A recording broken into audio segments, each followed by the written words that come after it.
All right, now that we've looked at how to set up this closed guard position and then go for that initial punch choke, which even if you don't need to use the punch choke to help you set up the position, that's always a great move to start with once you do get to the position. Very low risk, and it's also the reaction your partner is going to give you to defend that move is going to help us set up some other moves as well. So we'll get into that now.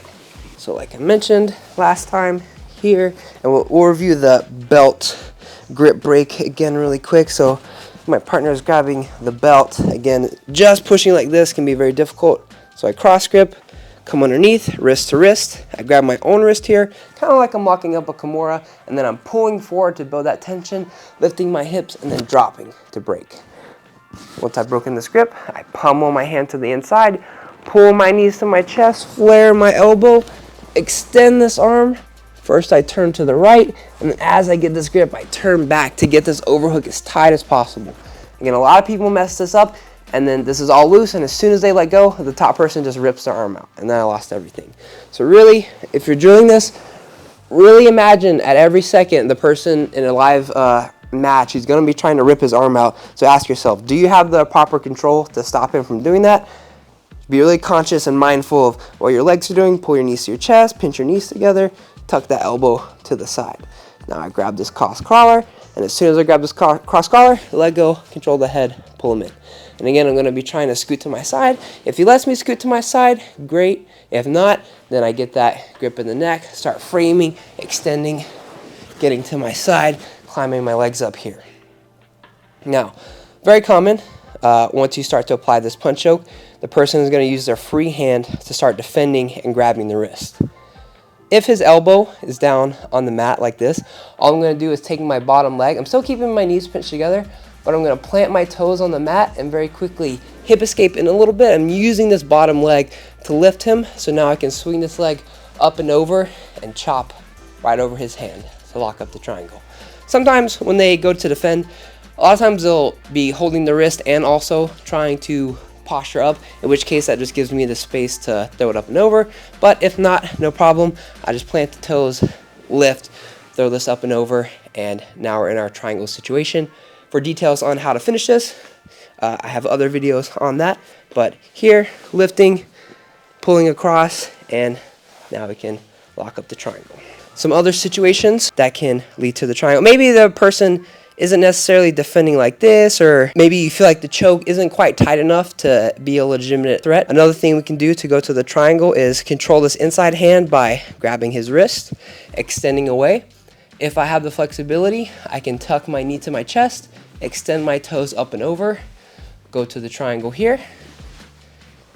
If I do not have the flexibility while I'm controlling this hand, I can pull my knee to my chest, but I'm just going to put my shin across the crook of my partner's bicep, and then now I'm going to hip escape back in, and I'm going to build this tension where I'm pulling his arm and extending my leg here. And then now as we square back up, I can push his arm away, pull my knee to my chest, and now free my leg. Takes a lot less flexibility, and now we're in the triangle once again. And one last option, when I'm in this closed guard overhook position, the main thing I have to worry about is my partner beating this bottom leg. If I'm lazy, or if I let him reach back and start pushing my leg between his legs, this very powerful closed guard position can very quickly turn into a very bad smash half guard position. So if I'm on my side here and my partner starts trying to disassemble this position by grabbing my bottom foot, then with my top foot, I'm going to unlock, I'm going to point my toes, and I'm going to thread my toes through and then hook his arm. Depending on body dimensions, he may be able to just reach his arm over and free it. That's no problem. We're not trying to hang out in this position.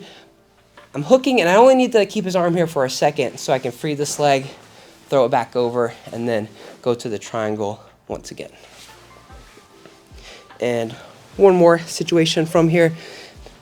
None of this is working. You feel like the triangle isn't quite an option, or maybe you don't like the triangle as much. We're also in a great position to set up the omoplata as well. So all I need to do is, again, I need to be all the way on my side. I'm extending away, and now I'm going to start pinching my shoulders, or pinching my knees around the shoulder, framing on my partner's head, and I'm going to pass my foot in front of my partner's face. As long as you're on your side, this doesn't require too much flexibility. It's pretty much the same as if I'm just sitting in a chair with my leg crossed over my knee. The more I'm flat on my back, the more flexibility it takes for me to pummel my leg to the inside. So again, in this closed guard overhook, really make sure you're getting all the way to the side here. This is also a great option to go for if the person does manage to step over your foot here. So if they do step over the foot, I just want to make sure that my knee stays free of his knee line. So if he gets his knee line above mine here, I just need to frame, escape my knee, pull my knees to my chest, but maybe he's pinching his knees very tightly and I can't get my foot out. So now I extend away, frame on the face, pinching my knees on the shoulder, I pummel my leg in front. Now I can use my foot to extend him away, pull my leg out, and go to the omoplata from here. I mainly like to go for the triangle in that position myself, but if you're not quite feeling that, omoplata is a great option.